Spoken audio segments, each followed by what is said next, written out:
नमस्कार, मी शामराव मोकाशी, अध्यक्ष राजाराम बापू पाटील रिक्षा संघटना। आणि आज आपण विरार पूर्वेला आहोत की विरारमधील सर्व जनतेनं इकडं लक्ष द्या, हा व्हिडिओ ऐका आणि शेअर करा। MMRTचा एक ठराव होता, मीटरचं भाडं वाढलेलं आहे असं त्या ठरावात म्हटलेलं आहे। तर मीटरनं चालणाऱ्या रिक्षांचं भाडं वाढलेलं आहे।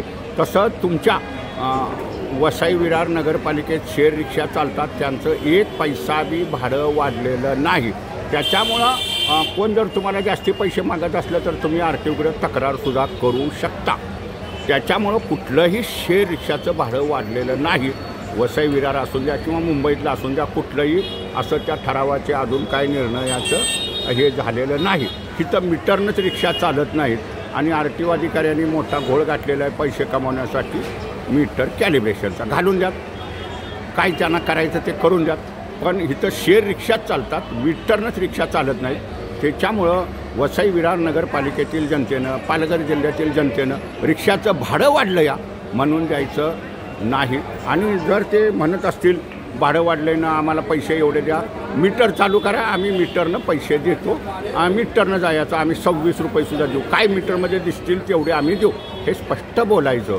आणि जर काय कुठे शेअर रिक्षाचे जादा पैसे घेत असतील तर ऑनलाईननं तक्रार करायची, परिवहन आयुक्तांना करा, मुख्यमंत्र्यांना करा आणि RTOना बी करा। इथं भाडं कुठलं वाढलेलं नाही, हे शेअर रिक्षावाले कसं काय जास्ती घेतात हे मात्र प्रत्येकानं लक्षात ठेवा। मीटरनं जर त्यांना मीटरचंच वाढलेलं आहे भाडं, त्याच्यामुळं असा काहीही फरक पडत नाही। फक्त RTOवाले गुरु लोक ह्यांचं झमेला चालू आहे की मीटर कॅलिब्रेशनमध्ये म्हणजे चांगली परवानगी असते, पैसे मिळतात, त्याच्यासाठी RTOवाल्यांचा फुकटचा दंगा दुडकूच चाललेला आहे। पण इथं मीटरनं रिक्षा चालाव्यात ह्याच्याबद्दल हे तपासणी करत नाहीत। वाहतूकवाले बी त्यातलेच आहेत, टॅक्स चल पुढं असलं आहे ते आता। आणि रिक्षात फक्त 3च प्रवासी बसतात, हे RTOवाल्यांना सुद्धा माहिती नाही, वाहतूकवाल्यांना सुद्धा माहिती नाही।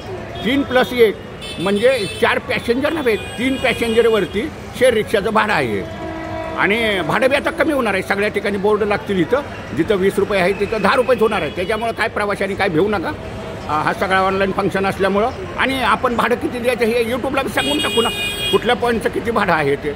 महापालिकेची जबाबदारी आहे भाड्याचे बोर्ड लावायचे, पण महापालिकासुद्धा चालढकलपणा करते ना, त्यांचं काम आहे महापालिकेचं, वसई विरार महापालिकेचं काम आहे।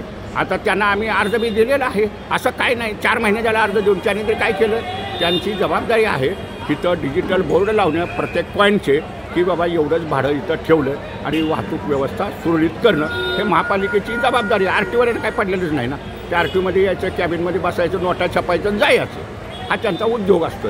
वाहतूकवाले तर काय 4 बसवतात पुढं, महिन्याला आपलं पैसे घ्यायचं, आठवड्याला पैसे घ्यायचं, 5, 50, 100, 200 रुपये टाकदक्षिणान चलपुढे हे वाहतूकवाल्यांचे धंदे चाललेले असतात। आणि 3+1 म्हणजे 3 पॅसेंजर आणि चालवणारा ड्रायव्हर। परंतु काही लोक असे म्हणतात 4 रिक्षाचं आम्हाला अलाउड दिलं, कुठलं दिलेलं आहे, काही सुद्धा नाही। हवालदार लोक एअरपोर्ट आहेत खाली पैसे खाण्यासाठी काय बी बोलतात, 3+1 हवालदार लक्षात ठेवायचं आहे। 3+1 म्हणजे 3 पॅसेंजर आणि चालवणारा चालक, प्रत्येक गाडी चालवायची म्हणजे ड्रायव्हर असतो, +1 असतो कुठल्याही वाहनाचं। त्याच्यामुळं कुठलं शेअर रिक्षाचं काय भाडं बिडं वाढलेलं नाही, काही सुद्धा नाही। पण इथं बोर्ड लागणं हे फार गरजेचं आहे, कारण जिथं हे 20 रुपये घेतात तिथं 10 रुपये आहेत, सेवा कधी सुद्धा नाही। तर मग सगळ्यांनी STनं प्रवास करा, खरं STनं काय आहे, महिलांना सुद्धा फुकट आहे, बिंदास जायचं सगळ्यांनी। बसनं सुद्धा नगरपालिकेच्या बसची संख्यासुद्धा वाढणार आहे, आता लवकरच वाढेल। त्याच्यामुळं इथं काही तसा प्रॉब्लेम येणार नाही। आणि STची संख्या, STच्या फेऱ्या बी वाढतील, वाढतच राहतात ना, हे काम होतच राहतं। जसं आवश्यकता भासते तसं STच्या फेऱ्याही वाढणार तुम्हाला, नगरपालिकेच्या परिवहन सेवेच्या 100 बस बी वाढणार आहेत, असं काही सुद्धा नाही। पण कुठलंही शेअर रिक्षाचं भाडं वाढलेलं नाही, हे मात्र प्रत्येकानं लक्षात ठेवा। आणि मीटरनं मुंबई महानगर क्षेत्रात प्रवास करा। धन्यवाद।